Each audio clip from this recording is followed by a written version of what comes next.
off the beach back with your family.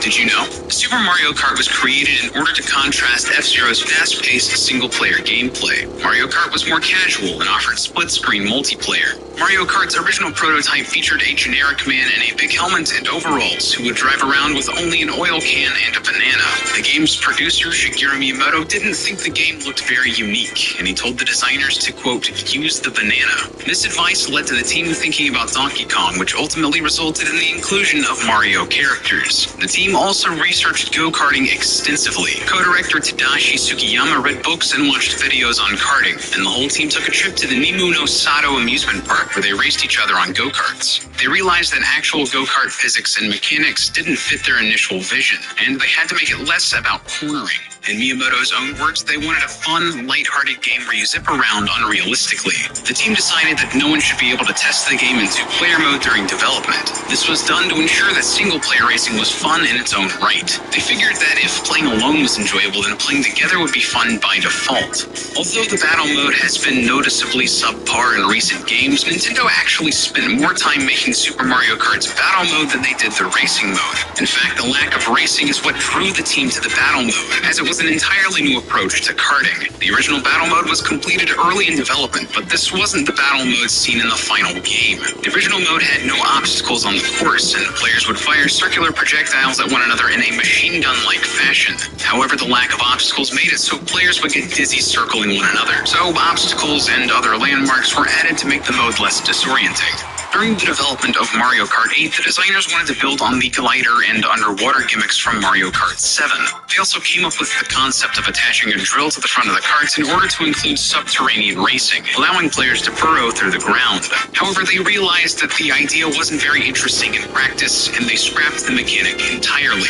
After the team hit upon the idea of including anti-gravity, they were inspired by the motion of Japanese tops spinning and bumping into each other. This led to the spin turbo mechanic, where players get a speed boost by bumping into each other during the anti-gravity segments. The addition of bikes as an alternative to karts was proposed for Mario Kart DS by series producer Hideki Kano, a self-professed fan of BMX and extreme sports. It was shot down by Miyamoto as the idea of Mario riding on a bike seemed unrealistic to him. However, the idea was eventually greenlit for Mario Kart Wii. Because of these influences, the working title for Mario Kart Wii was Mario Kart X. The X in the title was dropped because of Super Smash Bros. Brawl, which was released in Japan as Dairanto Smash Bros. X. Mario Kart 64 was intended to be a launch title for the Nintendo 64. However, Miyamoto kept pulling staff away from the project to have them work on Super Mario 64, which was in development at the same time. Luigi, Toad, Wario, and Peach all have completely different voice clips in the Japanese and English versions of Mario Kart 64. This also affects the voice of Thwomp, as his laugh is just a slowed-down version of Wario's. There's also a potential Easter egg or glitch in the game's results screen. Waiting just over 50 minutes after finishing a race will cause a slightly altered version of the results theme to play. This happens after the regular results theme has played 64 times. Because of that very specific number, people are unsure whether this is an intentional reference to the Nintendo 64 or just a simple counter error. The series also has a lot of unused features. Later builds of Super Mario Kart featured victory animations that went unused in the final game. If the player finishes a Grand Prix in second place, a Super Koopa will fly overhead in a loop before getting hit by the cork of a champagne bottle. And if the player finishes in third, 4 paratroopers would fly past, with the last one getting hit by the cork. Mario Kart 64 was going to feature an option for vertical split screen and multiplayer. This option can still be used by hacking the game. The Chain Chomp from Double Dash was going to be an item in Mario Kart DS, which is viewable in the item roulette for one of the game's prototype builds. Professor Egad was also going to appear in Mario Kart DS, but was left out in favor of Dry Bones. Hacking Mario Kart Wii to make a race longer than 3 laps reveals that Lakitu was programmed with additional numerals for his sign that are never seen in the game. It's actually possible for Lakitu to get crushed by obstacles, such as thwomps in Bowser's Castle. This is most easily seen by driving backwards and guiding him into said obstacles. Mario Kart 7 also hides an Easter egg in the Piranha Plant Pipeway course. Looking at the background reveals that the clouds and bushes are actually recolors of the same shape. This is most likely an allusion to the original Super Mario Bros., where clouds and bushes were made using the same sprite in order to save space. There are several interesting tidbits hidden in the code of Mario Kart games. Mario Kart 8 contains 4 placeholder cup icons for downloadable content: a Yoshi egg, a Shine Sprite, a Boo, and a blue shell cup. Every one of these icons, except for the Yoshi egg, were completely redesigned for the final release. Several of the tracks in Double Dash have file names indicating that they were originally meant to be themed around specific characters. Mushroom Bridge is named after Noko Noko, the Japanese name for Koopa Troopa. Mushroom City is named Pata Pata, or Paratroopa. Dino Dino Jungle is named after Diddy Kong, and Baby Park is named after Baby Luigi. There's also an easily missed mistake on the box art for Double Dash. The L on Luigi's hat appears to be mirrored. This likely isn't to illustrate the game's mirror mode either, as the text on DK's cart is unmirrored. Speaking of text, inspecting the code for Mario Kart DS reveals that parts of the game's memory have been padded out with ASCII art of an 8-bit Mario. The ROM for Mario Kart GP contains 3 unused images: a multicolored block, a picture of mascots from Expo 2005 in AG Japan, and bizarrely, a photo of the 2004 Beslan school hostage crisis, where over 1,100 people were taken hostage. Did you also know that for 2 years straight, Super Mario Galaxy 2 was the world's most pirated game? Or that Yoshi was originally planned to appear in the first Mario Galaxy game?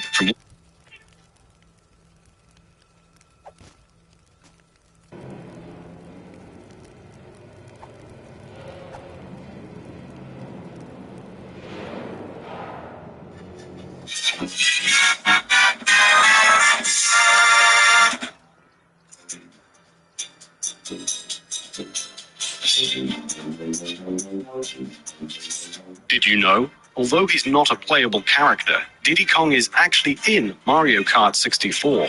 He can be seen by looking closely at the bus in Toad's Turnpike, driving the vehicle. This isn't the only secret surrounding Mario Kart 64. In the earliest stages of the game's development, director Hideki Kono bought some RC cars for testing purposes. After researching their mechanics and physics, his team made a Mario Kart prototype based on a computer simulation of the RC cars. But the prototype ended up feeling too realistic, to the point where it wasn't actually fun. They even had some children try it out, but the kids found it totally unplayable.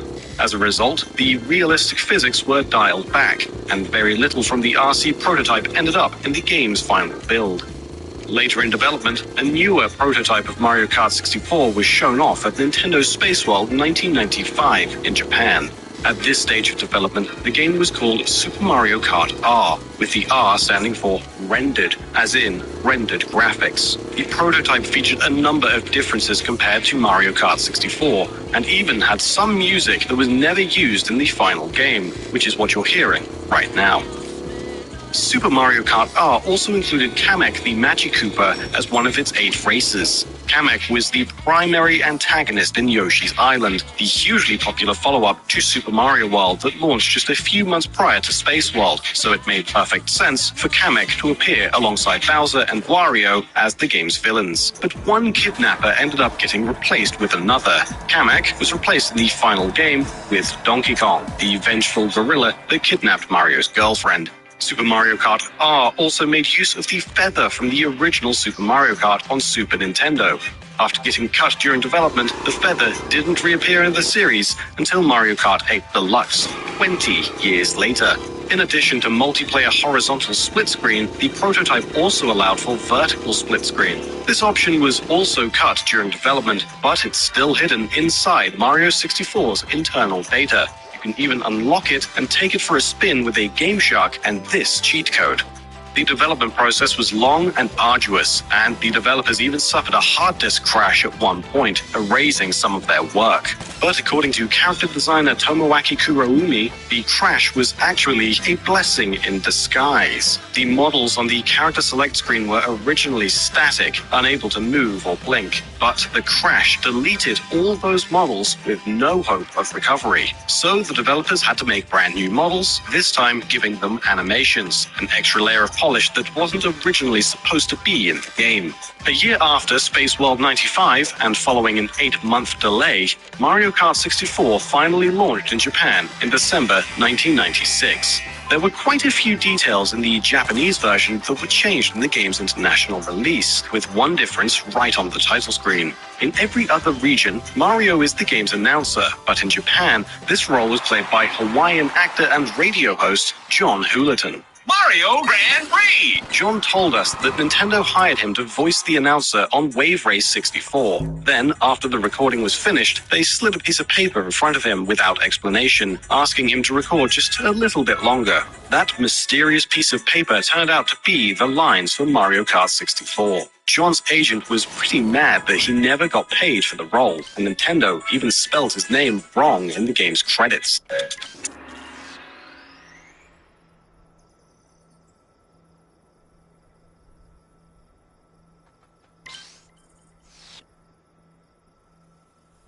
Five years later, that same recording was recycled worldwide in Mario Kart Super Circuit, even in the English version, without crediting John at all.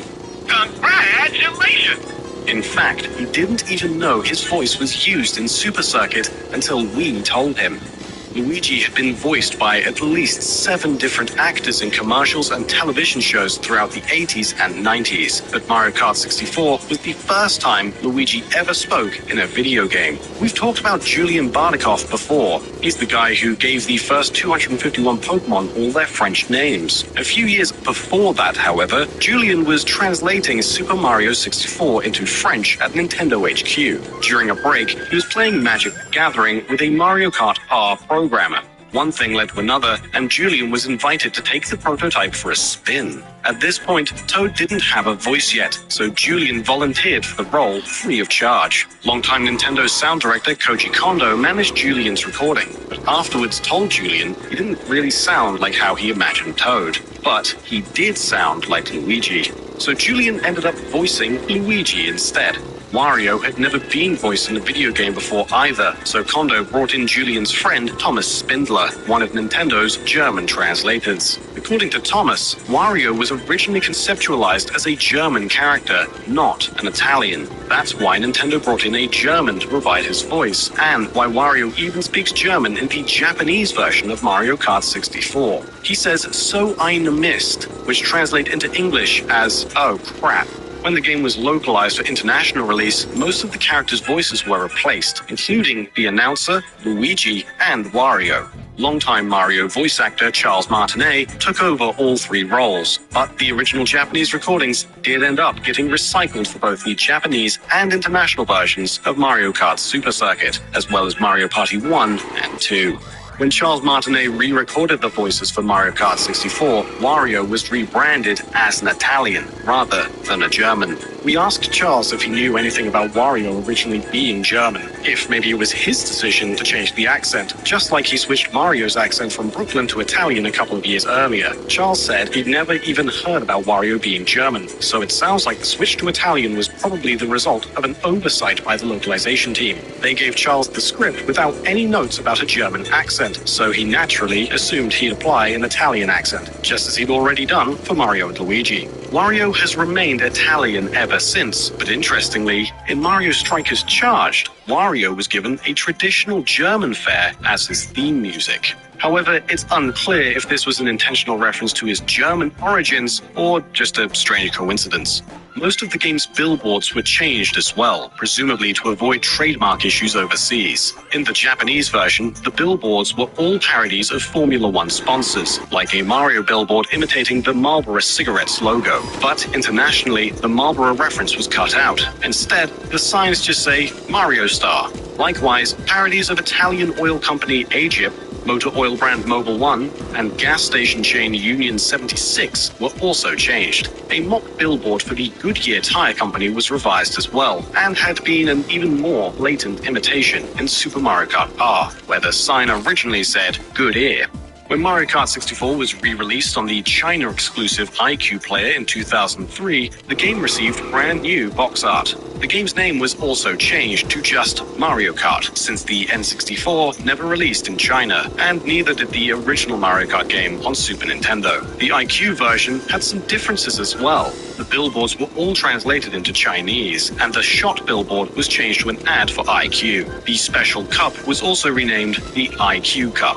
Mario Kart 64's racetracks have more hidden shortcuts than any other Mario Kart. As well as the usual shortcuts, all but 5 of the game's 16 stages have shortcuts Nintendo never intended, what speedrunners call skips. Common examples of this are jumping over the wall in Wario Stadium or one of the flying leaps on Rainbow Road.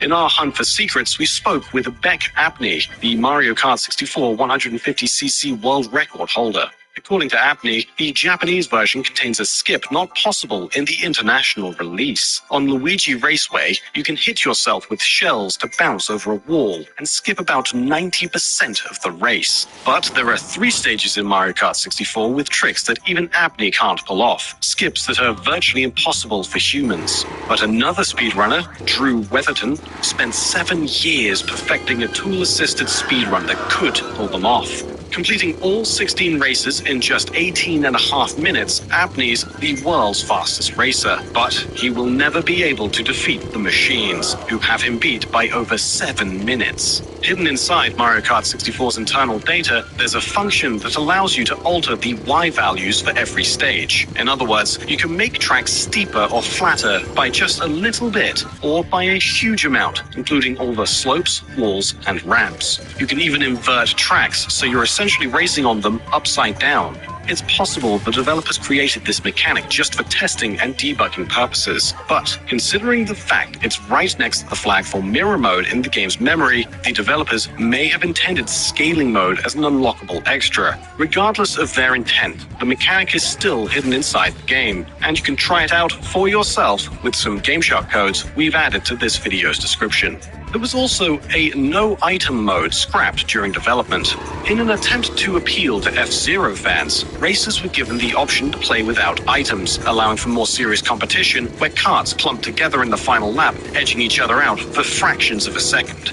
But focus groups much preferred the game with items, so developers just cut the no-item mode completely. According to Tadashi Sugiyama, who designed most of Mario Kart 64's stages, there were also some racetracks that were cut during development. One was a large multi-story parking garage, where you'd start at the bottom floor and race up to the top, essentially racing in circles, but in an upward trajectory. This was Tadashi's idea for a more realistic location, but all the constant turning made some people feel sick, so they cut it. There was also a track that took place in a huge city with a pond and even a castle, where players raced around different kinds of houses and buildings. But Tadashi says the stage took too long to race through, so the city was scrapped too.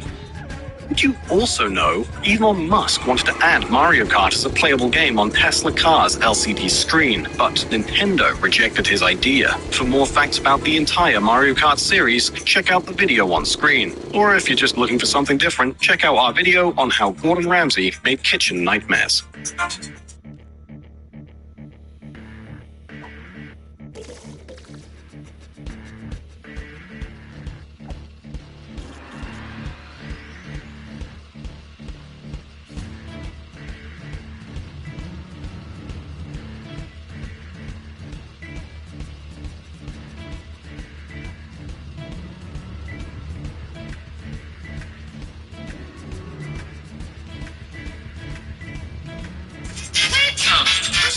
Mario Kart!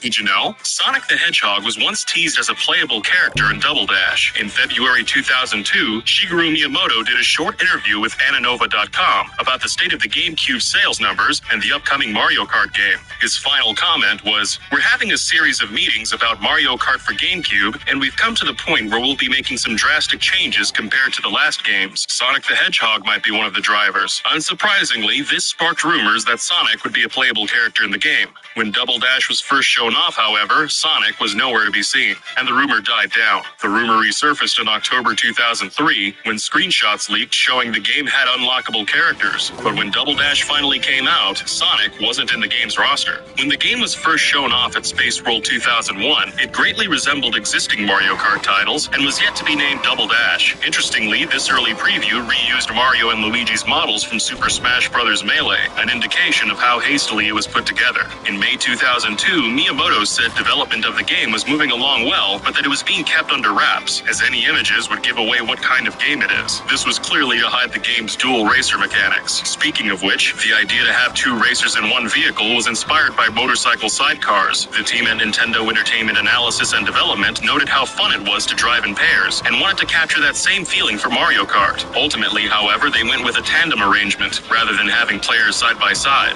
Although Nintendo wanted to mix things up, they also didn't want to put off longtime fans. In fact, the team were so concerned about the concept of two racer vehicles that they made a single racer prototype as well. They thought about giving players the option of choosing one racer for a kart or two, but ultimately went all in on having two racers in a kart. The devs at EAD looked to all past Mario Kart games while developing Double Dash, but mostly Mario Kart 64. They'd even get together regularly and play Mario Kart 64 while making Double Dash, and hope to rectify some problems of the past. Elements that they couldn't include in Mario Kart 64, like full polygon graphics for the karts and characters, finally made their way into Double Dash. Animation was improved too. All four wheels on a kart could now move independently, and vehicles had believable suspension. Countless revisions were made to how a character's weight impacted vehicle movement. They also tried adding more actions for racers, but started to run out of buttons on the GameCube controller. They eventually began to question whether the game they had in front of them was still Mario Kart, and considered rebranding it as something entirely new. Things began to take shape, however, and Double Dash found an identity that fit the title Mario Kart. The option to have two players controlling a single kart also made the game more accessible. Double Dash director Kiyoshi Mizuki told CVG, "If you're the veteran player, you can drive the kart by sitting in the front seat, and if you're the amateur player who isn't confident enough in driving the game, or if you've never played a video game whatsoever, then you can sit on the rear seat of the kart and attack the other karts." As you may already know, Double Dash allowed for up to 16-player local multiplayer over a LAN connection.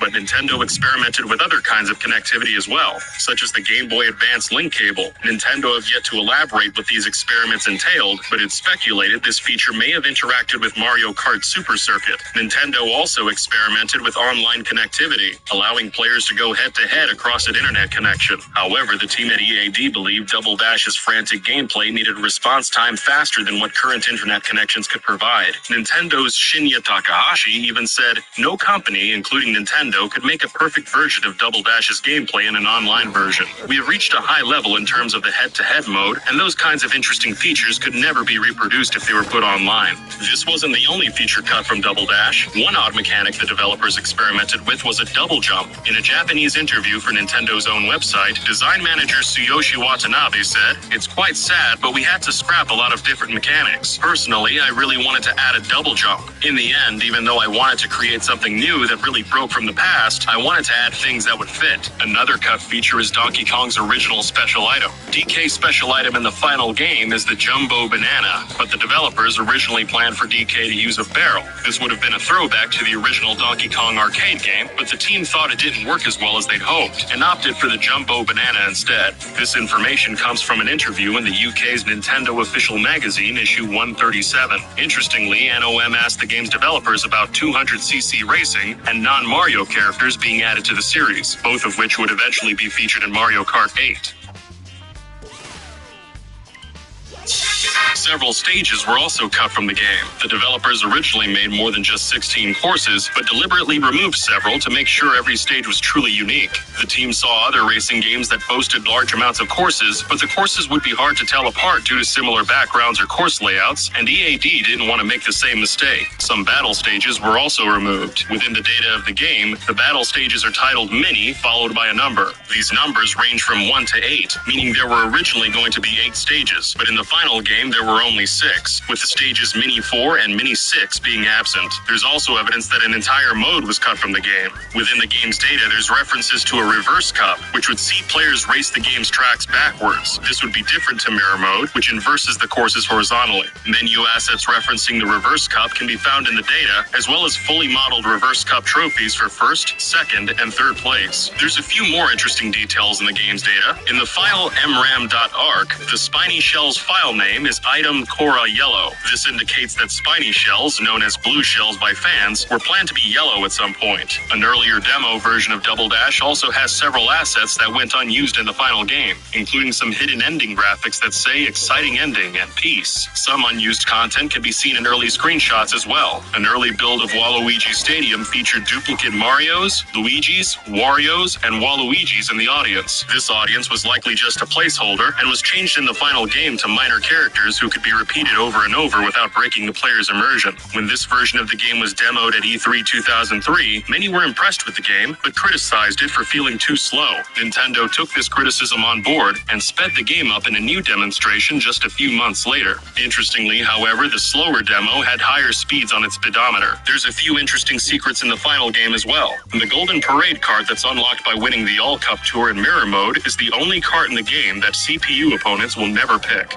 The layout of the Luigi circuit is possibly based on the AVUS circuit in Berlin, Germany. Aside from the differences in length, the circuits have the same shape and steep bankings at either end. The battle stage Block City also has a secret. The stage may be named after a poem by Robert Louis Stevenson, which describes a city made from children's toys. The GameCube battle stage also got some real-life representation in Japan, where Club Nintendo offered an exclusive decal for the top of the system that made it look like the GameCube stage in the game. Another secret can be found in the final game by finishing a time trial, then pressing L, R, L, R, X, Y, X, Y, Z on the options screen. Doing this in any version of the game brings up a code. Interestingly, however, these codes were only ever used in Japan for a Club Nintendo contest. To enter, players would choose any combination of character and cart they wanted, then try to get the best possible times in Luigi Circuit, Baby Park, Mario Circuit, and Yoshi Circuit. Then they'd register their name and code with Club Nintendo, and if the player were picked, they'd have to send in a replay of their race on a memory card to confirm they were the winner.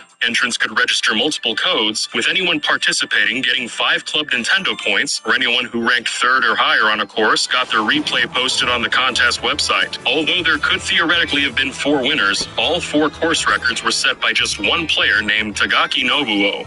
During the period between the game's reveal and its release, there was a fair amount of baseless speculation. One of the most prominent rumors circulated in 2003, which said Double Dash would release with a bonus disc containing Mario Kart 64 in its entirety. This rumor was first published in Electronic Gaming Monthly, where EGM talked about how they'd heard of the bonus disc bundle. They compared it to the Ocarina of Time bonus disc, which was a pre-order bonus for the Wind Waker and was directly bundled with Wind Waker and PAL regions. This speculation was put to rest in Nintendo Official Magazine issue 133, where Nintendo of Europe's Marco Hein shot down the rumors, stating it wouldn't make sense to bundle 2 nearly identical games together. Double Dash did end up being bundled with a bonus disc, but the disc only had demos and videos for upcoming games. Did you also know that Diddy Kong is actually in Mario Kart 64, or that Nintendo developed a motion control wristwatch to play Super Mario 64?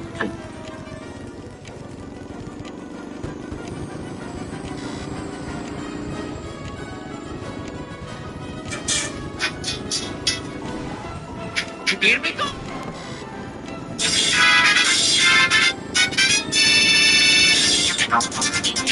Did you know? Professor EGAD was originally going to be a playable racer in Mario Kart DS, but was ultimately swapped out for Dry Bones. EGAD's model is missing from the game's files, however, with the character using Toad's graphics and audio and hacked back into the game. This could suggest EGAD was cut very early in development. We say this because there's actually other early models in the game's code, such as this unfinished Shy Guy that lacks actual arms and feet, and is green instead of red like in the final game. This wasn't the game's only big change during production. Arguably, Mario Kart DS's Nintendo's most innovative and important feature, online play, wasn't originally planned at all. In fact, it wasn't even considered until about halfway through the game's development. The team at Nintendo EAD believed 8-person local multiplayer would be enough, but when internet play became a possibility, they decided to challenge themselves to include it. To test out online play, developers would race each other from their homes after work. The game's director Hideki Kono would sometimes take a hot bath, then drink a beer before racing. Kono said on Nintendo's Japanese website, "I'd say meet you at 1, and at that time everyone would come online. Iwata joined us too, but no one played for fun. No one cut any corners, everyone was serious. Even Iwata would say, no one is playing for fun."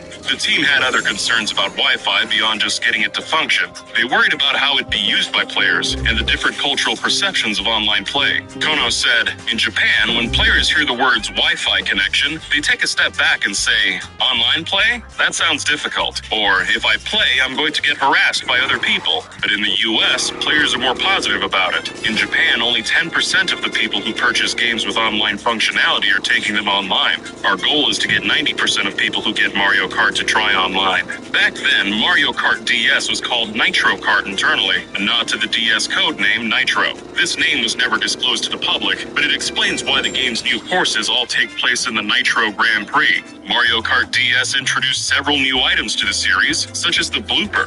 Originally, this item used the design of the bloopers from Super Mario Sunshine, but in the end, its appearance was changed to that of a more generic Mario blooper. Fans generally welcomed the new item, but some hated it, including Nintendo's own staff. At E3 2016, E! Online asked Nintendo of America's then-president Reggie Fils-Aimé what the worst item in the entire Mario Kart series was. Reggie simply replied, "I hate getting inked." Triple bananas were a new item type, but were originally going to be implemented very differently. One idea for the bananas was that players would tap the map on the bottom screen, placing a banana wherever they wanted. But the team quickly realized taking focus away from the top screen, where the action was, resulted in muddled and confusing gameplay. Nintendo tried to do a lot more with the bottom screen throughout development, but felt the fast-paced gameplay made managing 2 screens impractical for players. Interestingly, both triple bananas and triple shells were cut from online play. When asked about this by Wired, Kono said, "Our goal with online was to make it as close as possible to the local gameplay. But while the ability to have a shell or 3 bananas dragging behind you looks easy, actually it's something very difficult to accomplish. I think we probably could have done it, but it was just one of those areas where we had to say, we're gonna stop here." The team instead focused on maintaining a high frame rate of 60 FPS in every mode. Nintendo EAD wanted to truly push the DS hardware and surpass the visuals of Mario Kart 64. Kono believes they surpassed the N64 game in graphical prowess and believes the gameplay in Mario Kart DS outdid the tight controls of the SNES original, which is a favorite in Japan. The staff at EAD tried to stay true to the series, but aimed to make the game's courses look more mature than in Double Dash. In fact, Shigeru Miyamoto explicitly told the team, just because it's part of the Mario world, it doesn't mean it should be too childish. The game has a lot of unused content from Double Dash within its data, like the blooper graphic, as well as an unused Bowser Shell item graphic, a background tree, and even a whole soundtrack worth of music in the style of Double Dash. Miyamoto's statement could explain why so much of the Double Dash content was purged from the final game. Speaking of removed or altered content, Mario Kart DS has an astonishing amount of cut assets, mostly found through data mining the game's 2005 USA kiosk demo and other early builds. In the kiosk demo, practically every course deviates from the final version. Some of the more noteworthy differences can be found in Waluigi Pinball, which might as well be a completely different stage, having no pinballs at all. Another interesting fact about Waluigi Pinball is that the course was originally titled Luigi Course, suggesting Luigi was the focus of the level, not Waluigi. The Luigi's Mansion course holds another difference, where the mansion's paintings shake and stretch out from the wall, just like they do in Mario Kart 7 on 3DS. The Delfino Square stage originally had a Yoshi statue in its center rather than the more appropriate Pianta, and bumping into this course's fruit stands knocks players out of bounds. The early Shroom Ridge stage uses the start flag from Mario Kart 64, and amusingly, the sign that reads Fresh in the final game instead says Flesh here, giving it an entirely different vibe. Tick-Tock Clock also had a different layout, with the center of its map using a different arrangement of cogs. Other early builds of the game also show that DK Pass wasn't originally going to be a winter-themed level, and was more of a grassy plain. There's also a few unused courses in the final game's data. Although most of them are clearly test stages or early versions of other courses, some are unique. A beach level titled Noko Noko Course can be found, which means Koopa Troopa Course in Japanese. The level seems to be a mix of Koopa Troopa Beach on N64 and Koopa Beach 1 on SNES. SNES. Another scrap stage is Dokkan Course, which in this context likely means pipe course, a fitting name for a course that has several huge pipes in it. There's an unused battle stage in the data that's a remake of Block City from Double Dash. The stage is fairly unfinished, and whether the stage was made specifically for testing isn't clear. A remake of Mario Circuit from Double Dash can also be found, which lacks polish and is void of obstacles. The level ultimately made it into Mario Kart Wii, which funnily enough lines up with Hideki Kono's statements. Before Mario Kart Wii was even announced, and when the Wii was called Revolution, Kono said, "We're finished with DS development right now, and I'm working on Revolution stuff, so hopefully a lot of that cut stuff is going to show up in Revolution games." On top of unused courses, the game also has many unused missions. Across all builds of the game, around 30 unused missions have been found, all with goals comparable to those in the final game. Practically every card is different in these early builds too. Instead of having unique emblems, the early card designs just use numbers. Pre-release versions of Mario Kart DS had most of the final game's items, but notably lacked any fake item boxes. The kiosk version's data does contain an image of a purple Koopa shell, however, as well as depicting a triple purple shell. Another interesting leftover in the game's code is ASCII art depicting Mario's sprite from the original Super Mario Bros. This was likely left in the game to fill up empty space. The kiosk demo also has several sprites from Mario Bros. Classic in its data, and while some of the art is used in the kiosk build, most of it goes entirely unused. One of the game's features may point towards an unused promotional contest. Mario Kart Double Dash had a contest in Japan through Club Nintendo, where players would choose any combination of character and kart, then try to get the best times on several courses. They'd then press a specific combination of buttons to bring up a code containing their last time trial runs. The code would then be submitted through Club Nintendo, and the fastest players would be rewarded. For Mario Kart DS, if players press up, down, L, R, Y, A in the time trial records, a similar code will pop up. This might suggest Nintendo was planning a similar contest for the DS game. Speaking of differences between the West and Japan, in the international versions of the game, Rob is colored dark gray, while in the Japanese version he's white and red, just like the original regional differences. Additionally, Rob is called HVC-012 in the Japanese game. This is because despite being known as Family Computer Robot in Japan, Rob's model number was HVC-012. This is because the Famicom's model number also started with HVC, which stood for Home Video Computer. For other localizations, several carts reference real-world cars and vehicle brands. In the Spanish game, Daisy's Power Flower cart is called the Asara Flor, which is a pun on Escarabajo, the Spanish name for a Volkswagen Beetle. The Spanish version also calls Waluigi's zipper cart the Wavidson, a portmanteau of Waluigi and Harley Davidson. Migrating.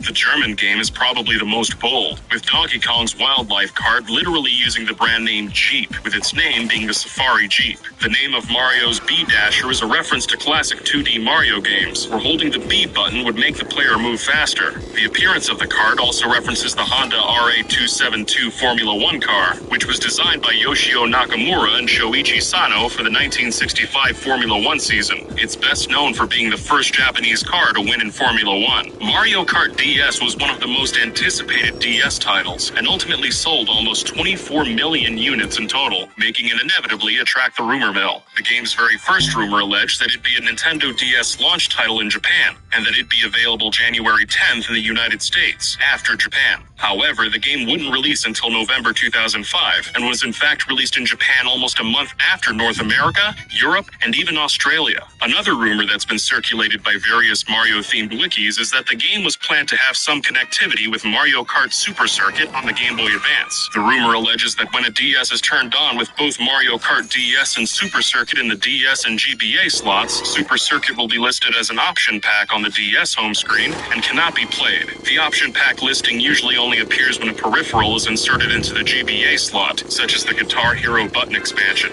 If the rumor were true, it'd mean Mario Kart DS was specifically looking for Super Circuit to be inserted, hinting at some planned connectivity. However, this isn't the case. If both games are inserted, Super Circuit can be played normally. Another rumor is that Birdo may have been planned for the game. Not only is there an unused pink egg card in the game's files, but the default green Yoshi egg card is called Egg 1, despite being the only card in the entire game and series to use the name Egg. This has led to speculation that the pink egg would have been called Egg 2 and tied to Birdo. However, this is simply speculation, and the name Egg 1 may simply be a reference to F1 racing. Did you also know that an official HD version of Mario Kart Wii was finished years ago, but was never released? Or that Paratroopas and PD Piranha were planned for the game, but cut? For more Mario Kart Wii facts, check out the video on screen.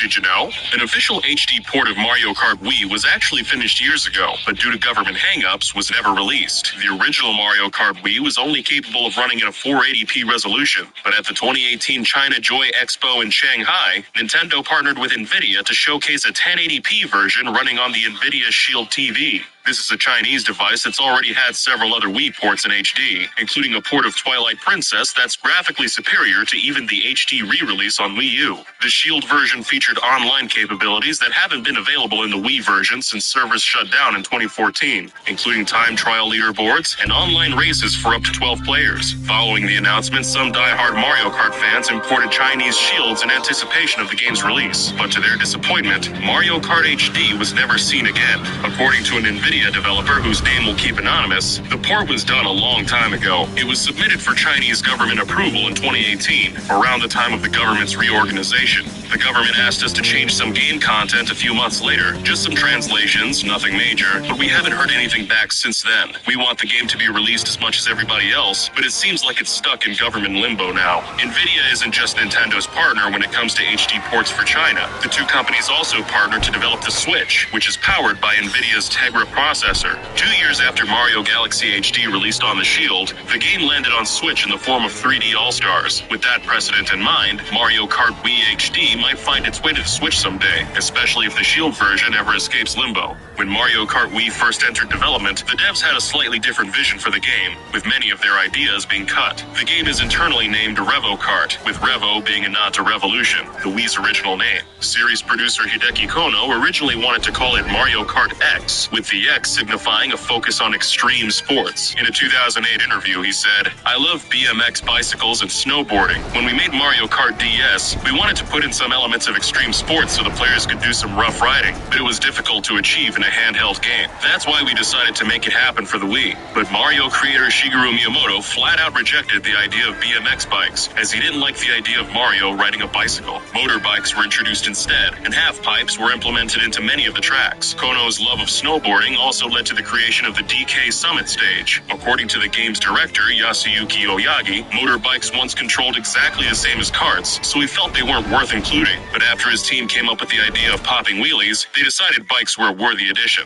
Like most Mario Kart games, the sound staff recorded the kart sounds at a real racetrack, but when the time came to collect bike sound effects, they relied on Nintendo's own parking lot. Sound artist Asuka Oda said, "We approached some Nintendo employees who rode motorbikes and asked them, 'Could you let us sample your bike?' It's worth noting that despite Miyamoto cringing at the idea of Mario on a bicycle, Mario did end up riding a bike in another game released the same year, Mario and Sonic at the Olympic Games. Throughout development, the Mario Kart team tested about 30 different wheel prototypes before settling on the Wii wheel we know today. They checked out some real-life go-karts and realized that instead of round steering wheels, most of them were actually square-shaped, so they went with a true-to-life wheel in the shape of a square. But they eventually scrapped the idea and decided a circular wheel would be easier to understand, and after many revisions, reduced its weight so players' arms didn't get tired holding it up during long play sessions. After Nintendo revealed their Wii wheel prototypes in 2008, fans recreated some of them using 3D printers and shared the blueprints online. They even developed some original designs of their own, all of which are available to the public and free to 3D print. Some gaming companies jumped on board as well, and more than a decade later, you can still find some high-end Wii wheels on Amazon, like the 3-pound mounted wheel by Dream Gear.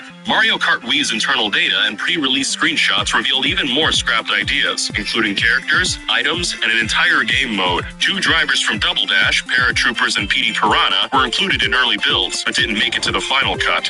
Hammer Bros were once planned as a new addition to the roster, but after getting cut from Mario Kart Wii, they didn't make their series debut until 10 years later in Mario Kart Tour. The Chain Chomp item from Double Dash can also be found in the game's data, along with some beta racetracks, like an early version of Bowser's Castle labeled Course.0. There's also the Double Dash version of Mario's circuit, albeit with a few small differences, which the developers probably used for testing. One bizarre-looking track is labeled Draw_Demo, and is nearly identical to the Wii version of Mario's circuit, but with correct corrupted textures. In addition to all the usual modes like Grand Prix and time trials, Mario Kart DS also introduced a brand new mission mode, where players were offered a variety of challenges like collecting coins, mowing down enemies, and battling bosses like Big Babam. Each mission awarded players with a 1, 2, or 3-star rank based on performance, adding some extra replayability. In 2017, a modder named Mr. Bean 35000 VR discovered an unused mission mode hiding in Mario Kart Wii's internal beta, with objectives like collecting item boxes before time runs out, pulling off a string of mini-turbos, drifts, and slipstreams, and fighting bosses. However, it appears mission mode was cut from the game to make room for tournaments, a game mode that unfortunately can't even be played anymore.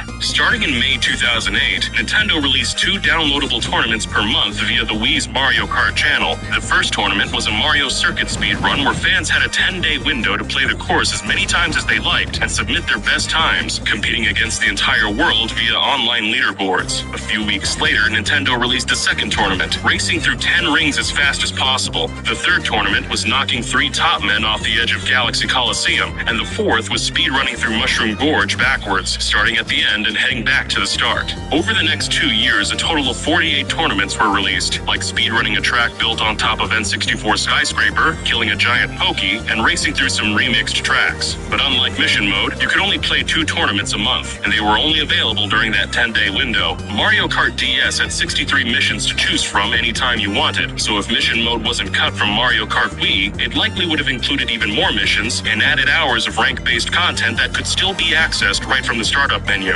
Unfortunately, tournaments became completely inaccessible after Nintendo shut down Mario Kart Wii's online servers in 2014, exactly 10 days before the launch of Mario Kart 8 on Wii U. The shutdown also killed off the game's leaderboards and brought an end to online racing. But diehard fans refused to let the game die and quickly set up their own custom server called WiiFi, resurrecting online racing and even restoring most tournaments. Tens of thousands of fans around the world use WiiFi, and they've even added brand new content, including more than 200 custom racetracks. Many of the tracks are completely original, like the campground-themed Camp Cardigan, but a lot of them are based on video game franchises like Pokemon and even Super Monkey Ball. Several were inspired by Mario games, like one set in Mario Odyssey's Luncheon Kingdom and another based on the Honey Hive from Mario Galaxy. Fans also spent several years remaking all the old tracks from previous Mario Kart games, like Mario Kart DS's Shroom Ridge. We spoke to one of the custom track Grand Prix primary developers, Mr. Bean, the same guy who discovered mission mode, and he told us they've got more tracks currently in development and are in the beta stage of doubling online multiplayer from 12 players to 24 simultaneous racers on a single track. They've also implemented an in-game speedometer, a feature missing from the official release. But it's not just the online scene that's running on all cylinders. The competitive scene's bigger now than it ever was during the Wii era. In July 2020, the Mario Kart Wii World Cup drew in 21 national racing teams and tens of thousands of spectators, making it the most viewed Mario Kart competition of all time.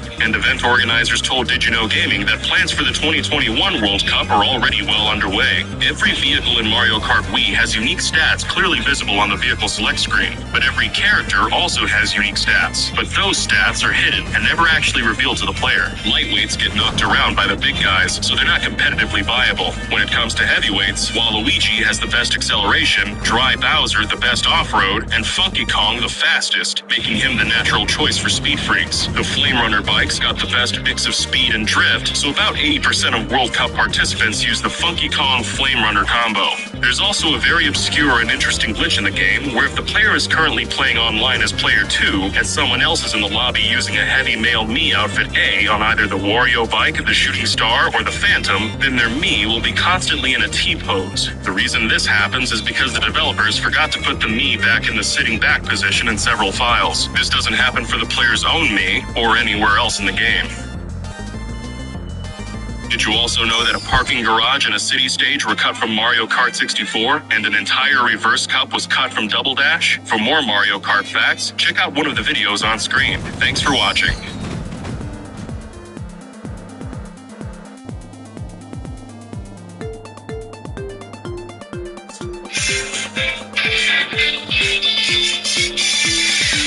Did you know? In Mario Kart 8 and Deluxe, if the player goes to the water park track and waits near the Aqua Cups, a quiet tune can be just barely heard. This melody is actually from Super Mario 64 and plays in Big Boo's haunt in the underground merry-go-round.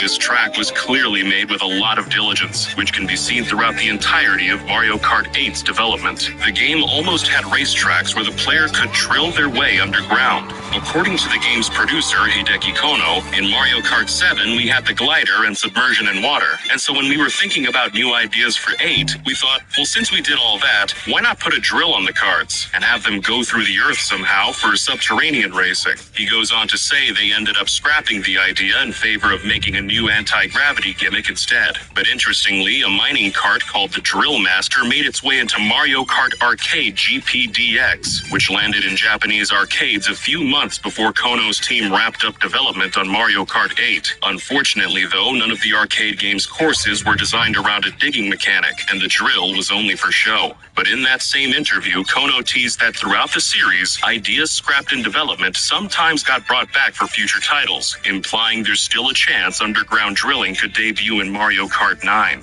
After drilling was cut to make way for the anti-gravity mechanic, the Mario Kart 8 team implemented a sub-mechanic based on Japanese history and culture. For hundreds of years, Japanese kids played with spinning tops called begoma. They'd use a string to send them spinning onto a canvas arena, and the begoma that spun the longest and knocked the other out of the arena was deemed the winner. They were incredibly popular for centuries, but kids mostly lost interest in them after World War II, when newer, fancier toys came about. Here you can see the way begoma spin and bounce off each other when they connect. This is exactly what happens in Mario Kart 8 when two racers bump into each other during anti-gravity, with both racers doing a quick spin and gaining a speed boost. Or as Mario Kart 8's director Kosuke Yabuki explained it, the spin boost idea comes from Japanese spinning tops. We thought that the sight of spinning tops bumping into each other as they whirl around was perfect for the behavior of karts in the anti-gravity areas. Players will need to come up with different strategies than those used for racing over normal track sections, so I'm sure this will create situations never seen before. Mario Kart 8's soundtrack was the first in the series with live music.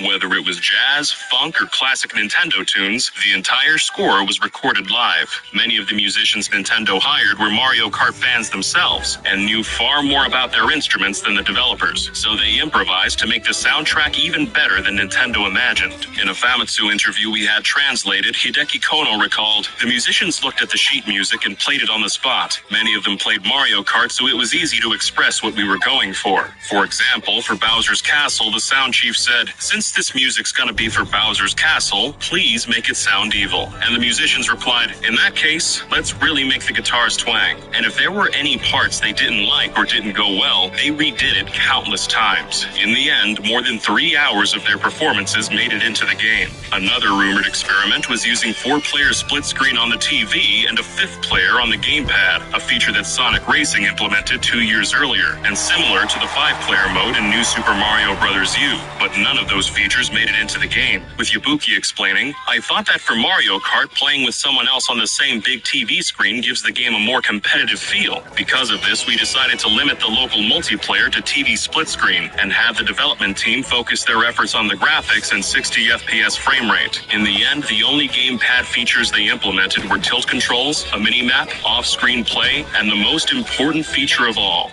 honking your horn." Hiding in the game's internal data, there are a few more clues about unused ideas and cut content. The data contains 4 images labeled Cup Icon DLC, the Egg Cup, Shine Sprite Cup, Boo Cup, and the Blue Shell Cup. 6 months after the game released on Wii U, the Zelda DLC added 4 brand new tracks packaged as the Egg Cup, but the other 3 DLC cups never got used. Well, at least not as of this video's publication. We should note that in an interview with Japanese outlet Famitsu, director Yabuki didn't rule out future DLC coming out for the Switch version. The internal data also has an unused icon for a Magikoopa, perhaps Kamek, who could also be found in early builds of Mario Kart 64, but got cut from the roster during production. Kamek's had some cameo appearances all throughout the series, then finally became a full playable character in the 2019 mobile game Mario Kart Tour. So at this point, it seems likely he'll make his way into Mario Kart 9, or possibly Mario Kart 8 Deluxe DLC if any more more happens. Diddy Kong seems likely as well. When Mario Kart 8 released on Wii U, director Yabuki apologized to fans, saying, "There are some characters that appeared in previous Mario Kart titles, but unfortunately didn't make it into this game, such as Bowser Jr.,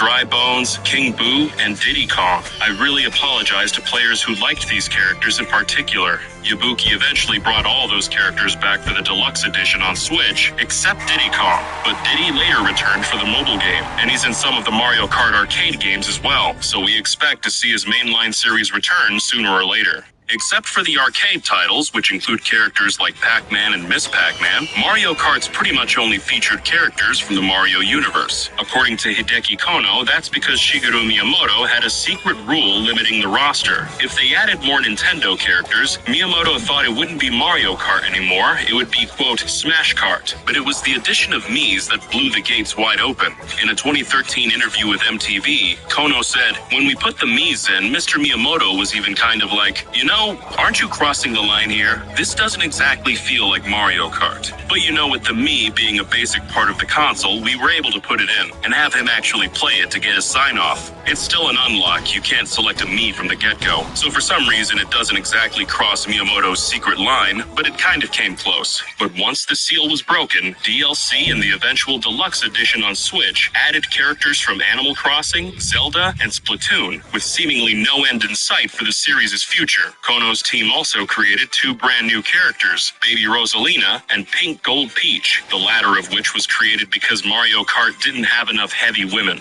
Of the game's 12 heavyweights, all of them were men except for Rosalina, who Hideki Kono had specifically asked the Galaxy team to make super tall so he could use her as a heavyweight in Mario Kart Wii. But Kono's team wanted one more for Mario Kart 8, and a lot of the game's developers were women, so they gathered them all together and said as a counterpart to Metal Mario, they wanted a Peach clone. The ladies in the office were asked what color she should be. The men were initially considering Gold Peach or Platinum Peach, but the women wanted Pink Gold Peach, and that was that. The day after Mario Kart 8 launched in 2014, a girl called Rizukakor posted a 27-second clip to YouTube and labeled it Waluigi vs. Luigi 1. When we talked to her, she said she uploaded it just to show one of her friends and never thought anyone else would ever see it. But someone else re-uploaded the clip one day later with the much more clickable title Luigi Ridin' Dirty, Death Stare in Mario Kart 8, and the Ridin' Dirty song laid on top of it. The video quickly went viral, racking up millions of views and spawning an entire subreddit dedicated to Luigi death stares. Seemingly everyone was sharing them, and they even made their way onto Fox News. The truth was that every character in Mario Kart 8 uses that same animation when they pass another racer, but Nintendo fans found it hilarious coming from Luigi, who's usually known for his timid and cowardly nature. When E3 rolled around a couple weeks later, Nintendo added Luigi's death stare to their show. Nintendo of America marketing staff told GamesBeat it was a collaborative effort with Robot Chicken.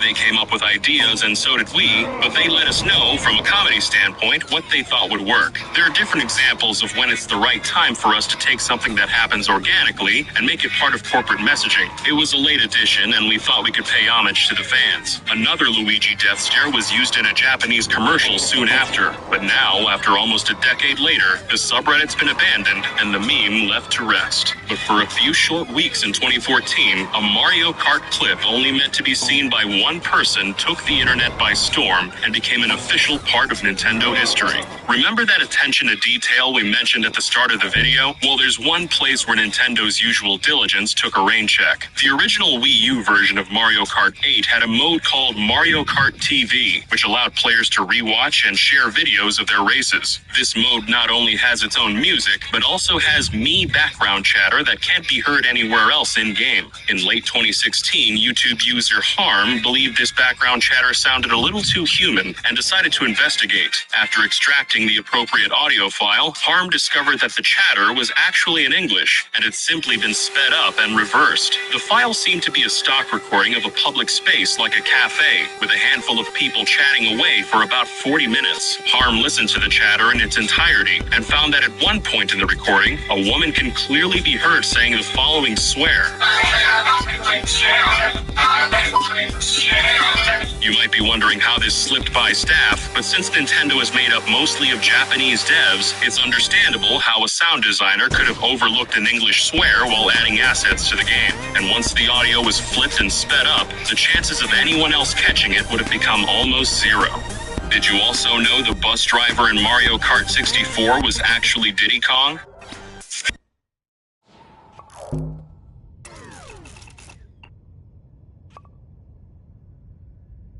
Just a quick update before the video. Did you know gaming is giving away a Nintendo Switch and 3 games? Check the link at the top of the description for more information.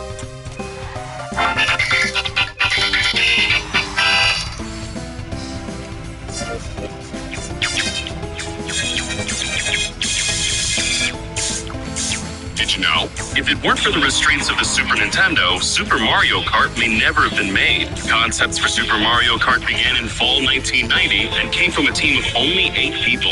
Nintendo veteran Shigeru Miyamoto supplied the original concept for the game, which was the idea to make a sequel to F-Zero. He envisioned the game as F-Zero for 2 players, since the original game was a single-player experience. However, this was deemed impossible, as F-Zero's long and straight racetracks and blindingly fast gameplay would be hard to pull off with 2 players on the Super Nintendo. They instead opted for a track design that was much shorter and more compact with a lot of twists and turns. According to the team, the only vehicle that made sense to traverse these courses were karts, as they moved a lot slower than what was seen in F-Zero.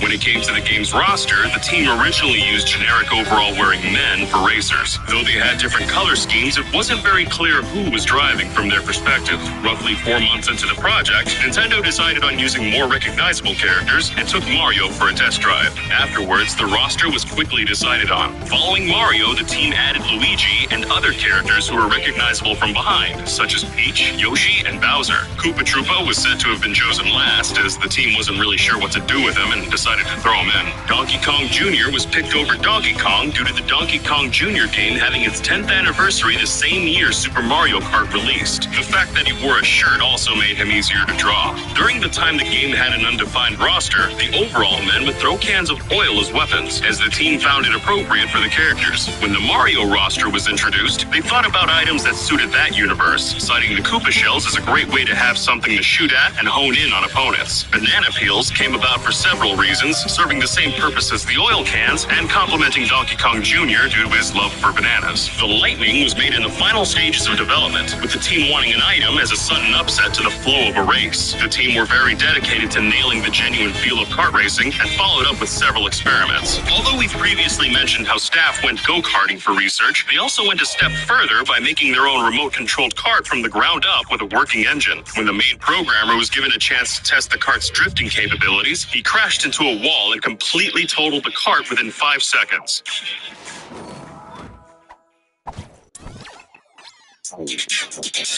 After the release of Mario Kart 64, series director Hideki Kono stepped away from the franchise for nearly a decade, being absent for Super Circuit and Double Dash. He'd been busy working on other titles like Luigi's Mansion and Wind Waker, and when he made his return to the series with Mario Kart DS, things only got busier for him. At the same time, Kono was serving as a producer for Nintendogs and was constantly juggling between the two, marking the first time he ever dealt with this kind of challenge. There were a number of ideas he had for the game that didn't make it into the final product, but one idea that didn't cross his mind at first was online functionality. Mario Kart DS was the first Nintendo game to support the now-defunct Nintendo Wi-Fi connection, but it wasn't implemented until 6 months out from the game's release. The team had focused on making the game work with 8 human players via wireless connection, and when that proved to work out well, they decided to take it online. Though Kono had been frustrated about having to scrap ideas, he was able to bring a lot of his concepts into Mario Kart Wii, alongside what he learned from Mario Kart DS. Mario Kart 7 was the first game in the series to be developed internationally. Mario Kart 64 received outside help from British studio Rare, who supplied Donkey Kong's model, but the Texas-based Retro Studios assisted in actual development of Mario Kart 7. Mario Kart 7 appropriately started out with a team of just 7, but when the team were ready to get into full development, several other games were in production. This left the team at Nintendo EAD short on team members. Kono asked his colleagues about any studios that might be able to help them out. They then chose to work with Retro, as they just finished production on Donkey Kong Country Returns and were available. Team members from both sides couldn't believe a collaboration like this was happening, as all previous Mario Kart games were done in-house. Some EAD members were concerned about clashing cultures and miscommunication. However, Nintendo had complete faith in Retro as they proved they understood what the company strived for in their games, and the teams got to work in December 2010. Responsibilities of designing the tracks were split between the two companies. Nintendo EAD handled all the courses that were new to the game, whereas Retro worked on the classic tracks. These already had an outline in place, and Retro could simply add in new elements and features so it wouldn't be overly familiar to fans. They also found this to be a great way to design tracks and an interesting way to develop for hardware they previously hadn't touched before. The team also pitched ideas for new courses, some of which actually appeared in the final game, and had some series veterans wondering how they never came up with them before. In the Mario Kart 7 edition of Iwata Asks, concept art was shown for some ideas Retro had pitched. Among them is art for Shy Guy Bazaar, Rosalina's Ice World, Neo Bowser City, and DK Jungle. The same core team for Mario Kart 7 would return to develop Mario Kart 8. In an interview with Nintendo Life on the Wii U release of the game, director Kosuke Yabuki was asked about the game's roster, and if the team had thought about adding characters from other Nintendo series, a la Super Smash Bros. While he said the roster wasn't the most important feature of the game, he wouldn't rule out the possibility. And sure enough, characters like Link and Isabelle would make their Mario Kart debut via DLC. And with Mario Kart 8 Deluxe on Switch, so would the Inklings from Splatoon. Yabuki had also been asked if the Mario Kart team had ever considered getting rid of the blue shell item, a common source of anger for players. Yabuki said the team has tried to see what Mario Kart would be like without it several times, but they felt something was missing without its inclusion. In Yabuki's own words, sometimes life isn't fair, and that's frustrating. I think things are more interesting like that, with the blue shells of life.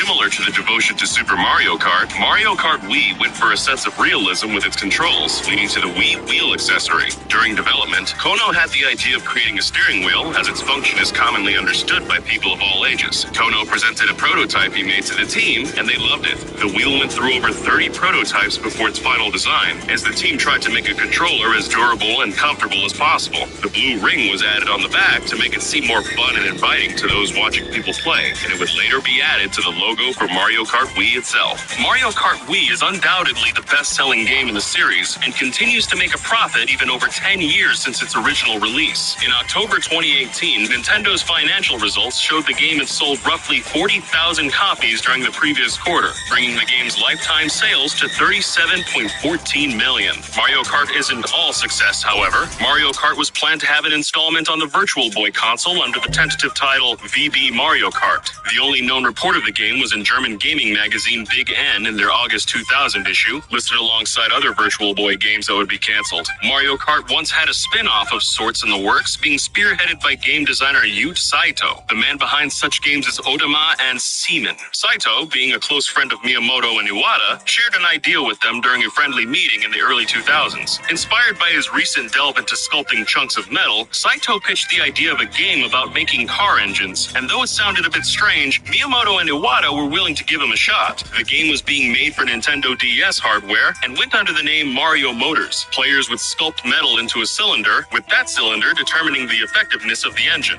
The game didn't get far into development, and when asked about its cancellation, Saito remained vague. Another Mario Kart project that didn't come to fruition was revealed by engineer and technology entrepreneur Elon Musk. Musk claimed that Tesla attempted to add Mario Kart as a playable game in its line of cars. Models such as the Tesla S have a high-quality 17 17-inch screen, which would serve quite well as gaming displays. However, this idea was rejected by Nintendo. This information comes from Twitter, where a user asked Musk, how about a version of Mario Kart where you can play against random people who are also charging their car at the moment? Where Musk replied, we tried. Nintendo won't license it to us. Variety.com speculated that Nintendo rejected Tesla's offer because Nintendo might be worried about the safety aspects of having Mario Kart playable in an actual vehicle and the legal issues that could have come with it. Speaking of legal issues, the series has also been the subject of some rather interesting lawsuits. In February of 2017, Nintendo took legal action against a Japanese company called Maricar, an obvious abbreviation of the Mario Kart name. The service allowed customers to dress up as their favorite Mario character and drive through Tokyo in a go-kart, to which Nintendo took legal action against. This legal battle lasted for over a year, but in October 2018, Nintendo won the case. Maricar was required to stop using Nintendo's likeness, as well as having to pay 10 million yen to Nintendo in damages, roughly $88,000. Even after losing the battle, the service wasn't about to be taken down so easily. Weeks later, the company changed their name to Mari Mobility and made the decision to keep the Nintendo-themed costumes as part of their gimmick, all the while trying to appeal the decision against them. Later in January 2019, Mari Mobility had the Japanese company Chizai Boei Kabushiki Gaisha file 2 trademarks on their behalf. The phrases trademarked were Nintendo is irrelevant and unrelated to Nintendo in Japanese and English respectively. Currently, the phrases are still being displayed on the Mari Mobility go-karts as the business is still in operation nearly 2 years later. Did you also know that Super Smash Bros. Ultimate's developer accidentally used fan art in the game? Or that Ultimate started pre-production before Smash for Wii U and 3DS had all their DLC released? For more facts, check out the Did You Know Gaming video on Super Smash Bros. Ultimate.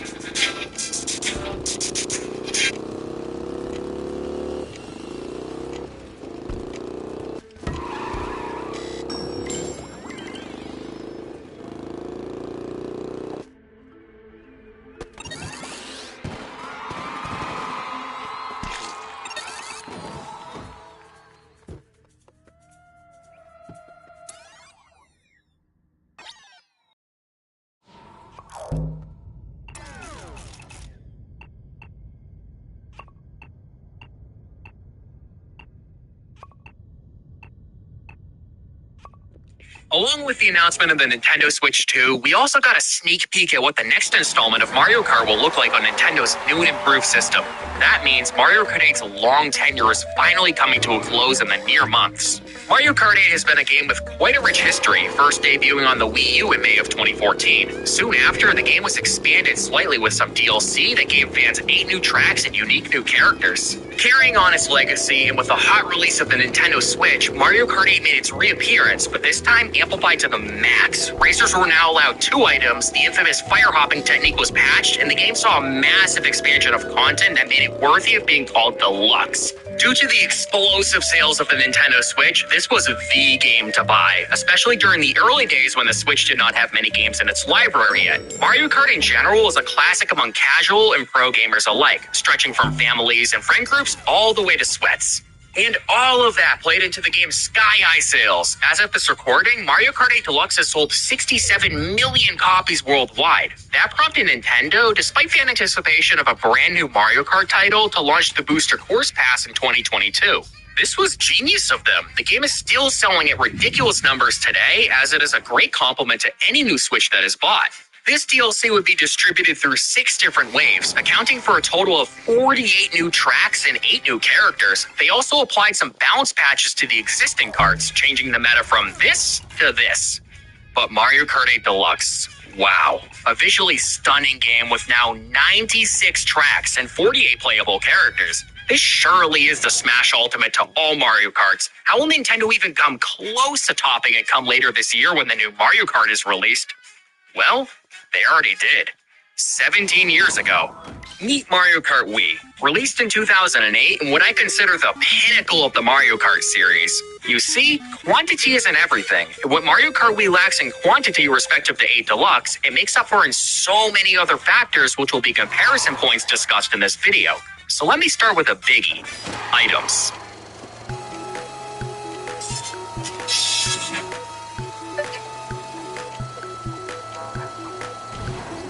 Items are and always have been a crucial element to the Mario Kart series. Typically, with every new installment of Mario Kart, new items are added while some items are omitted. Now, the exclusive items in Mario Kart 8 Deluxe just don't do it for me, and I'll go through each one and explain why. Firstly is the coin item. I feel like this is just a waste of an item slot. I already don't like the coin gimmick, as you'll hear later, but I wish they just stayed as items you collect on the track rather than its own individual item. First place has a 70% chance to pull a coin from an item box, which is obnoxiously high. It's not fair that the chances of pulling a protection item at first is that low, considering the abundance of red shells in this game that you are not protected against. Secondly, let's talk about the Fire Flower. I really don't like this item, and just for one reason. It's very spammable. The fact that a racer, typically in the middle of the pack, can unleash a fury of projectiles is just not fun or strategical. If they limited the amount of fireballs you get, that would be an improvement, but that doesn't take away from its easy to spam nature. It's a very annoying item I wish will stay in this game and not make a reappearance in the future. Third is the Boomerang Flower, similar to the Fire Flower, but better. I feel neutral about this one, but I guess my main problem with it is there already is enough projectile items, so the addition of this item on top of the Fire Flower, Bomb, Green Shell, and Red Shell feels a little overwhelming. After that, we got another item I don't like, which is the Piranha Plant. It's an item that is again pretty spammable, and it can be a nuisance in the middle of the pack. I wish it allowed you to go off-road like the Mega Mushroom in Wii, but I feel as if the Mega Mushroom is a much better middle of the pack choice than the Piranha Plant. The next item appears in both Wii and 8 Deluxe, but behaves differently in that game. That is the Triple Bananas. I don't really like the change they made. In Mario Kart Wii and Mario Kart 7, the 3 bananas trail behind you, giving you 3 sure shields against any projectiles. In Mario Kart 8 Deluxe, they revolve around you like how green and red shells do. This kind of defeats the purpose of the item because now you're not guaranteed protection after you lose just one of your bananas. Instead, you have to precisely drop a banana the moment before a projectile hits you just to guarantee you don't get hit. I don't know why they made this change, but the triple banana was always much more beneficial when it trailed behind you. Now it's just a significantly worse triple green shell. The triple mushrooms do the same thing as well. They revolve around you. I don't know why, but in every other Mario Kart, they were just in your inventory. But in 8 Deluxe, they also revolve around you, which allows other players to use them for a short boost. Weird decision, but not the end of the world. I'm not going to comment much on the last 2 items because I think the Super Horn is a great addition and I don't really see the use in having the Crazy 8. But allow me to move on to Wii's exclusives and explain why I think they did it right with these items.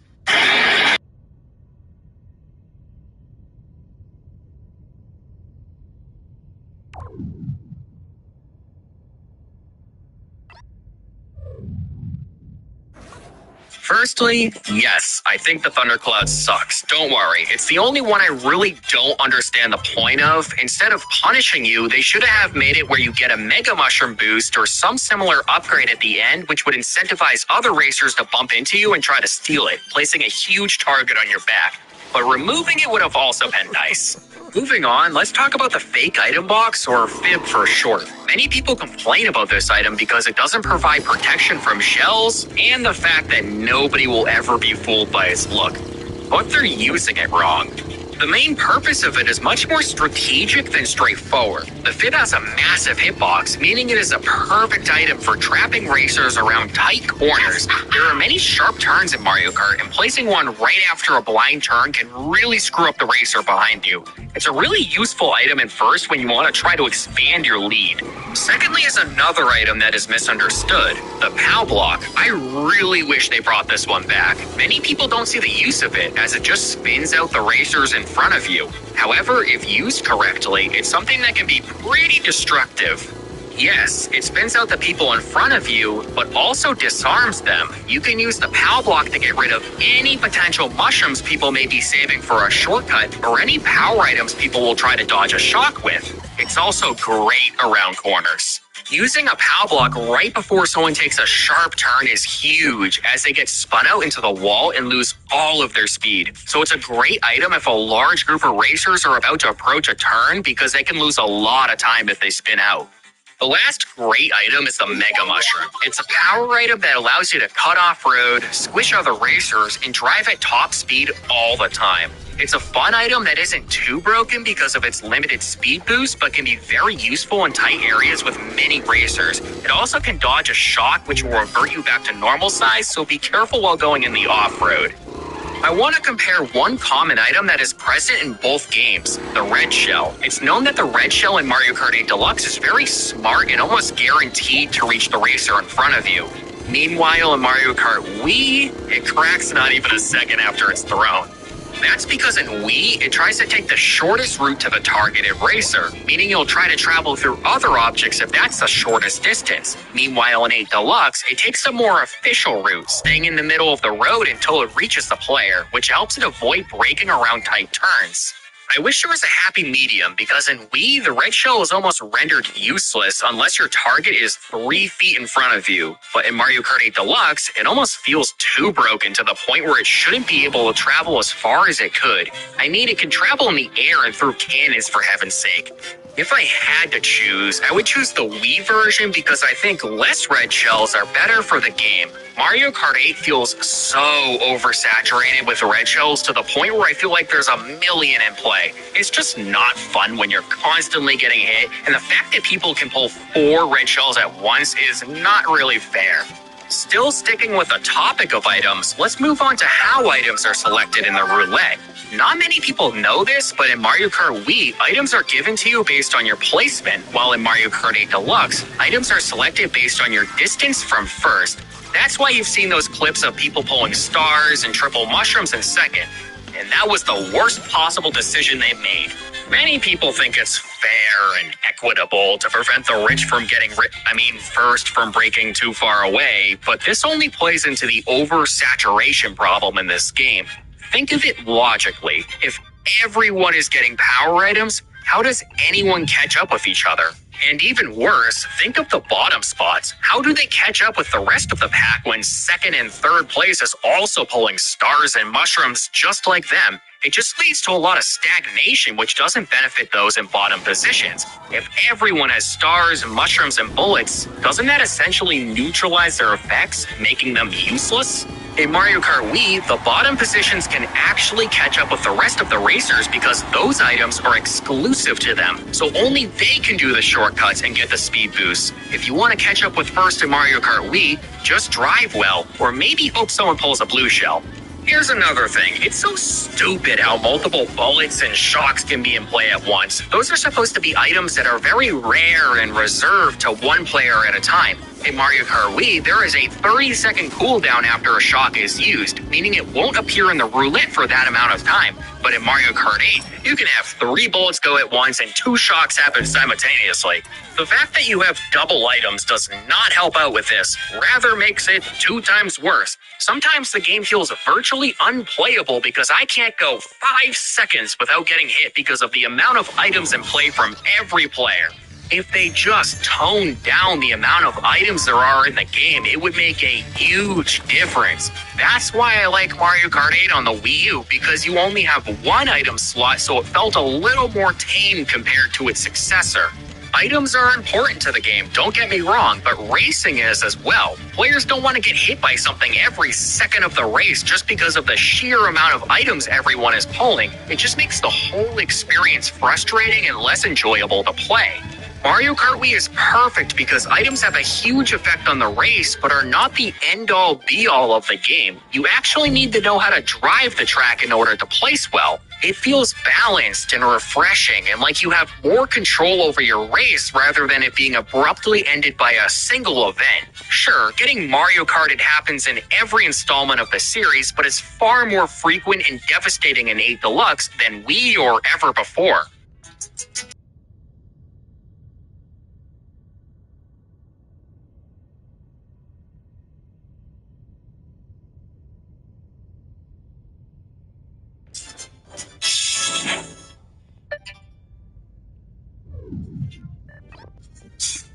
I want to build off my last point I made about how Mario Kart Wii leans more towards driving than 8 Deluxe does. That's something key that I learned playing both games. If you want to have a good time playing a racing game with a lot of twists and gimmicks, you'll like 8 Deluxe. But if you're the guy who really wants to master the tracks, grind out the shortcuts, and really optimize your driving, you'll lean towards Mario Kart Wii. So I'll just say this, Mario Kart Wii is much more skill dependent than Mario Kart 8 Deluxe is. Sure, luck is a huge factor in both games, but it feels more emphasized in 8 Deluxe. Due to the overwhelming presence of items in Mario Kart 8 Deluxe, there are a lot more variables that can affect your race than there are in Mario Kart Wii. When I play races in Mario Kart Wii, the outcome of the race is typically determined by how I drove all 3 laps. If I took bad lines, missed shortcuts, or whatever, that affected my placement and then would affect which items I was able to pull and use. When I look at the minimap and see the person with 9,000 VR with a large breakaway, it's because they know the track. They took the valuable shortcuts and drove the track optimally.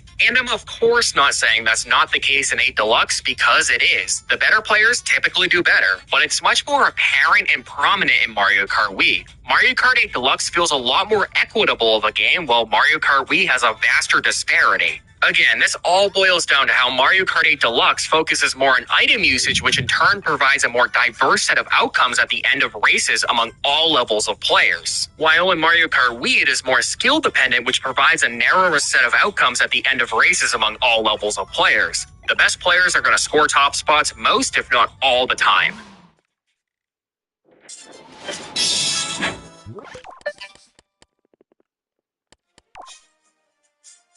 Let's talk more about driving. It is quite apparent that driving is much more different in Mario Kart Wii than in Mario Kart 8 Deluxe. Of course, every new edition of the series has a slightly different feel to it, which is the key factor that distinguishes them from each other. I personally like the mechanics in Mario Kart Wii more than 8 Deluxe. It's hard to describe, but I'll try my best to do so. The best way to start is to describe the different types of drift for those who are not aware. In Mario Kart 8 Deluxe, most vehicles have outside drift, which means your kart turns wider and fishtails around a turn. There also exists inward drift, which essentially means your vehicle will initially turn outside, but then shift to inside drift, allowing you to take corners tighter. But only in Mario Kart Wii, they included something called inside drift, which is exclusive to about half of the bikes and essentially allows you to take turns how you would in real life. This type of turn does not force you in the opposite direction of where you tilted the joystick, but instead is a type of drift that allows you to take corners much tighter. The reason why it has only been in Mario Kart Wii is because it is incredibly broken.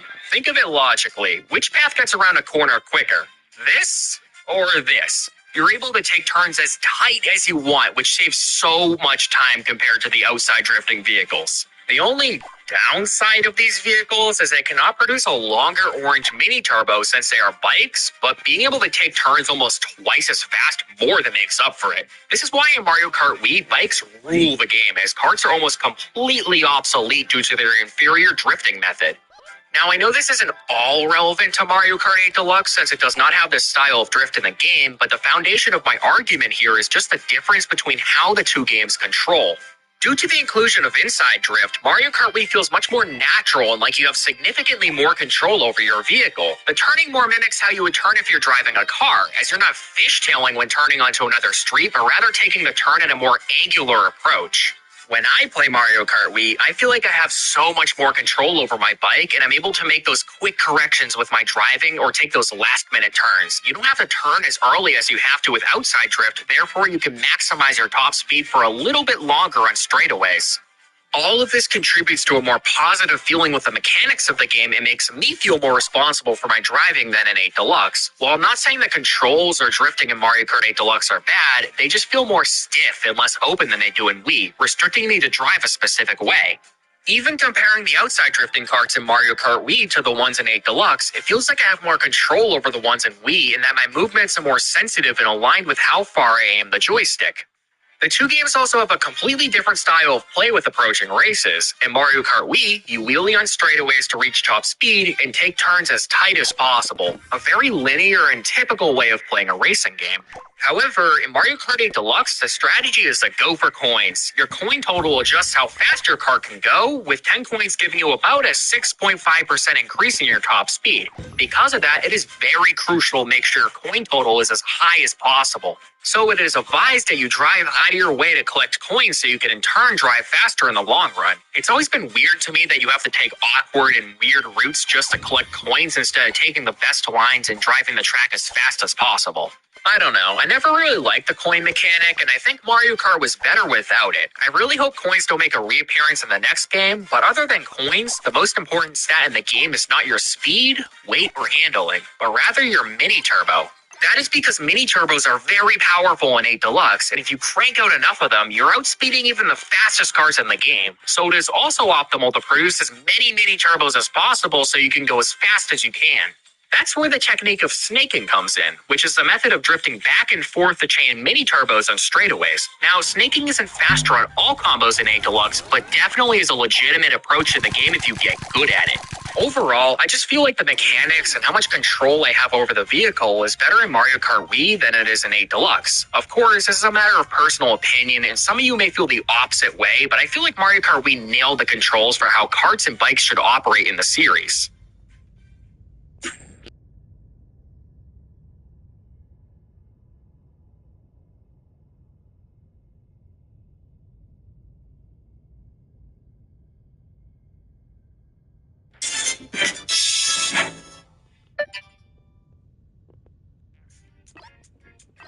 Mario Kart 8 Deluxe is unfortunately another victim of the modern video game era, which means the overall difficulty of the game is toned down compared to the titles previous to it. This is evident in numerous aspects, such as the way unlockables are obtained, how strictly Grand Prix are graded, the more forgiving online VR system, and the various factors that affect the race, which I will now explain in further detail. First of all, a very apparent difference between Mario Kart Wii and Mario Kart 8 Deluxe has to do with the invincibility frames. In 8 Deluxe, they are significantly longer than in Wii, granting you a longer period of time where you cannot get hit.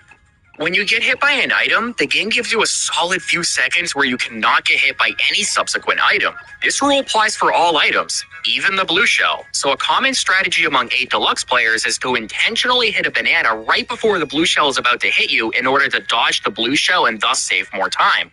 That is because you lose more time getting hit by a blue shell than just slipping on a banana. Now try that exact same strategy in Mario Kart Wii and tell me how that works out for you. Mario Kart 8 Deluxe gives you a lot of frames where you cannot get hit, which essentially prevents you from getting comboed. That's great when it's you, but pretty cruddy when you're the one trying to hit another player. Regardless of how you think about this change, it makes the game less difficult and more forgiving when it comes to how many items you can get hit by in succession.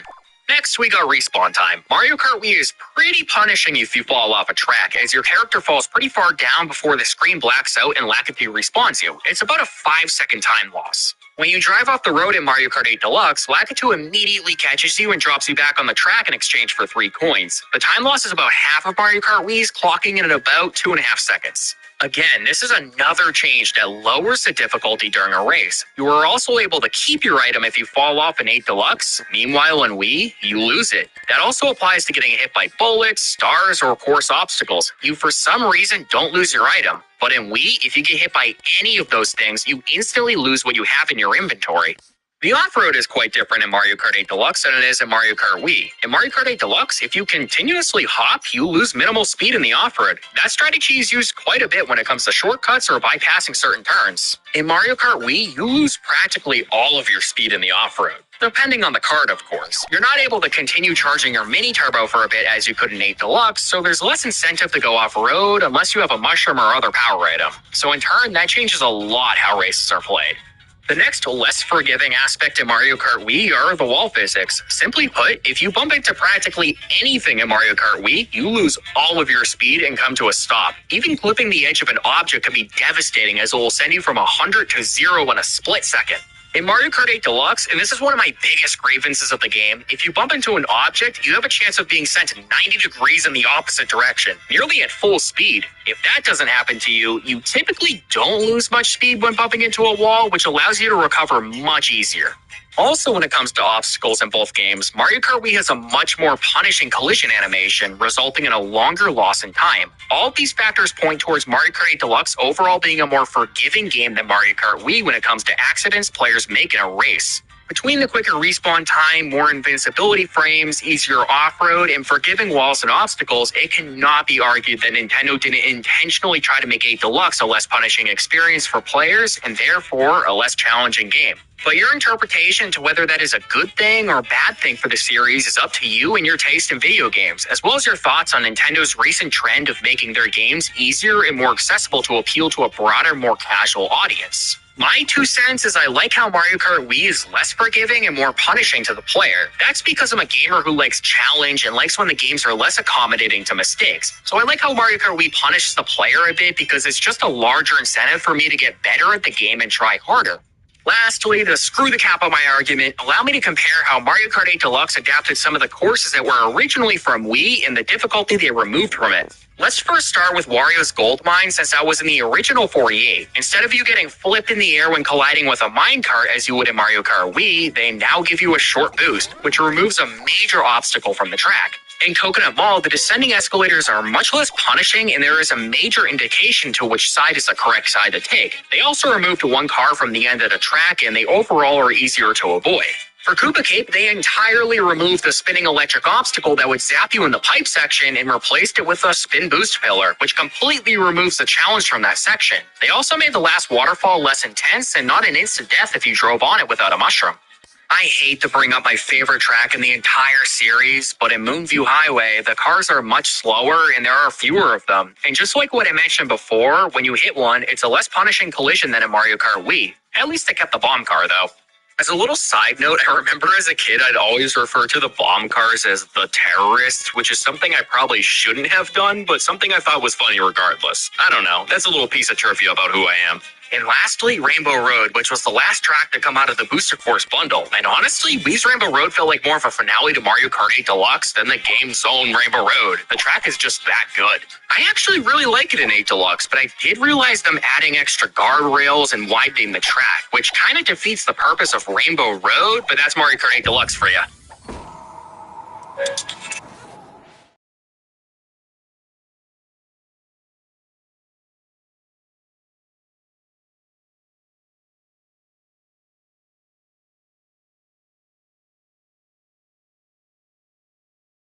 After beach back with your family.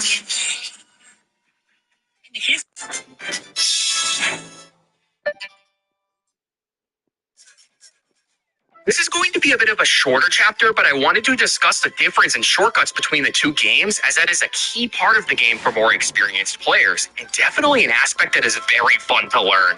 One of my main problems with Mario Kart 8 Deluxe, especially before the DLC was introduced, was the huge lack in actual shortcuts on any of the tracks. The only shortcuts that existed were those cheap mini shortcuts where you just cut through a bit of the off-road. That's it.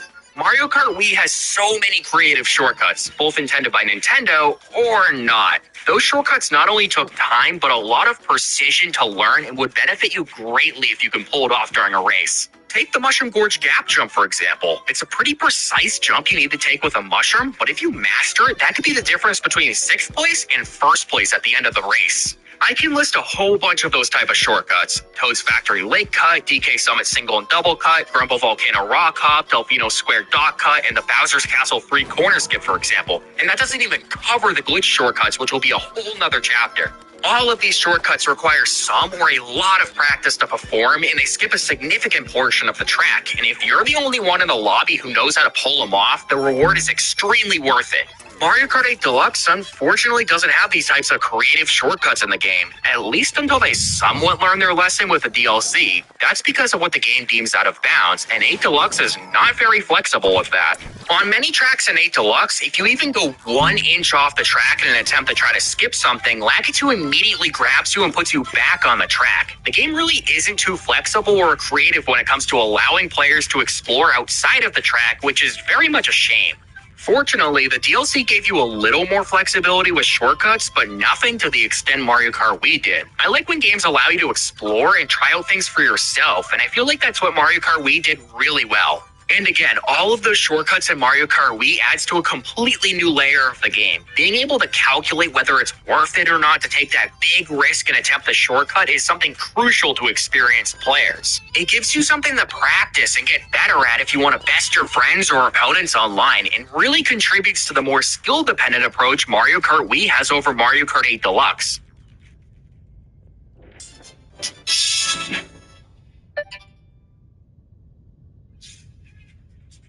Okay, so this is probably the most personal and subjective argument I'm about to make because objectively speaking, more glitches shouldn't equal a better game, but Mario Kart Wii has so many fun and completely broken glitches in the game. Between glitches that let you go entirely out of bounds to the many infamous ultra shortcuts in the game, Mario Kart Wii can be turned inside out when it comes to breaking the game. First of all, there are a lot of instances where you can drive completely out of bounds. The most infamous one you may know is in Coconut Mall, where you then can drive around the parking lot to complete a lap in mere seconds. You can also glitch your way out of bounds in Koopa Cape and in Maple Treeway, although it doesn't have much practical use. But if you really want to finish races quickly, you can hop on this rock at the beginning of Grumble Volcano, drive around it 3 times, and boom, race finished. On Mushroom Gorge, you can boost yourself off this mushroom and ride along the mountain to skip all the key checkpoints and finish a lap in only a few seconds. Same with Wario's Gold Mine. Just shroom onto this pipe, fly back up on the track, touch the key checkpoint, drive back to the finish line, and there's your lap. Now, I'm not going to list every single shortcut in the game, but you get the point. This game can be completely and utterly broken to the point where players have learned how to complete a lap in just a couple seconds. I'll briefly explain why that's the case for those who are unfamiliar. Mario Kart Wii uses many checkpoints to keep track of where you, the racer, are at any given time. The checkpoints are triggered when you are within its area. There are 2 types of checkpoints, regular checkpoints and key checkpoints. Regular checkpoints determine factors like where you respawn when you fall off, but the key checkpoints determine whether to give you a lap count or not. So that's why you can't just drive around the finish line in order to complete a lap. Typically, you're supposed to pass each checkpoint chronologically in order for the lap to count. At least that's how it's intended to work, but as long as you skip the first checkpoint, also known as checkpoint 0, the game won't know where you are on the track. So what you can do is not cross the first checkpoint and somehow glitch your way past it into the last checkpoint, and when you drive past the last checkpoint, the game thinks you already drove the full length of the track and grants you the lap count. I know the mechanics of checkpoints in Mario Kart Wii are a lot more detailed and specific than that, but I wanted to give just a brief overview of why these huge shortcuts work. What I'll do is throw on screen every single track and ultra shortcut as possible so you can see the pure magnitude to which this game is broken. I would really love to go on and on about every glitch and ultra shortcut in this game, but if I did, we'd be here for another 2 hours. So I guess what I want you to take away from this chapter is the amount of fun fans have had completely breaking this game. It's so cool the amount of things the community has discovered and still is discovering to this day, and it's really fun to boot up the game and have a good time attempting these glitches and ultra shortcuts. Broken games don't always mean a bad game. Think of Mario 64, for example. One of the reasons why people absolutely love 64 is because of the BLJ. It's the most notorious thing from that game and one of the most well-known glitches in gaming history. It's so fun to attempt yourself, much like any other glitch in that game, and is what keeps the community fresh. Many people's favorite thing about video games are its glitches.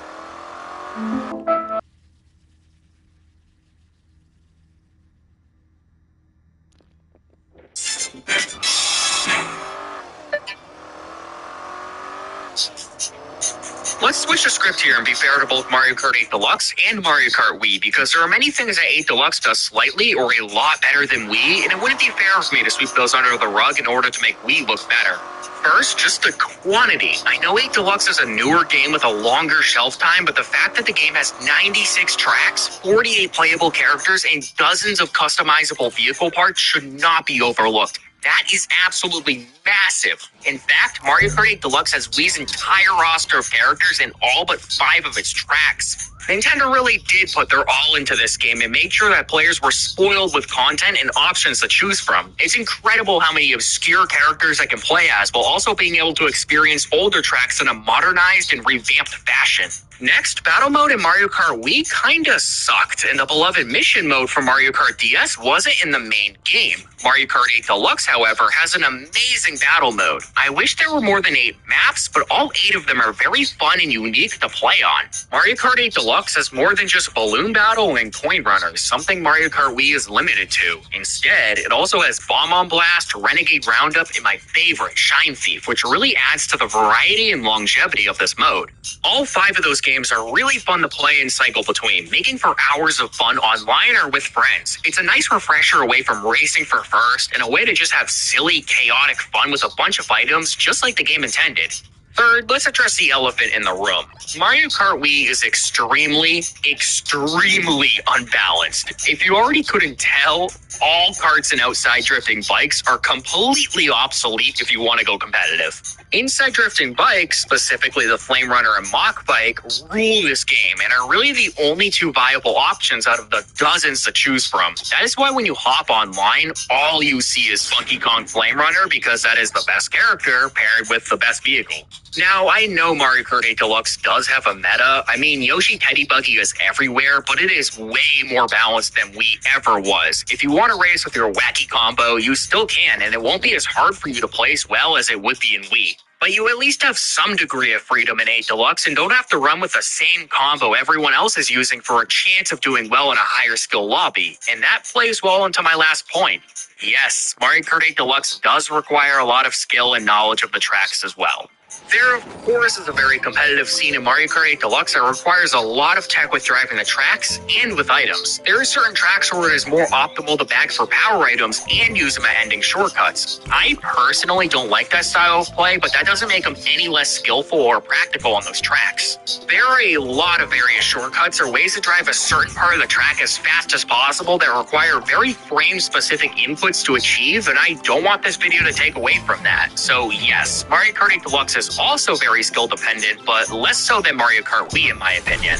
Lastly, Mario Kart Wii's main method of control is motion controls. However, you can instead play the game with a nunchuck, classic controller, or GameCube controller. But Nintendo didn't communicate that well enough to casual players, so many didn't even know that was an option for them in the first place. So that's more the fault of Nintendo for not advertising the other controller options enough to customers, because most people just didn't like motion controls in general. I've talked to a lot of very casual Nintendo fans who didn't even know that you can play the game without motion controls, which speaks to how poor of a job Nintendo did informing people about that.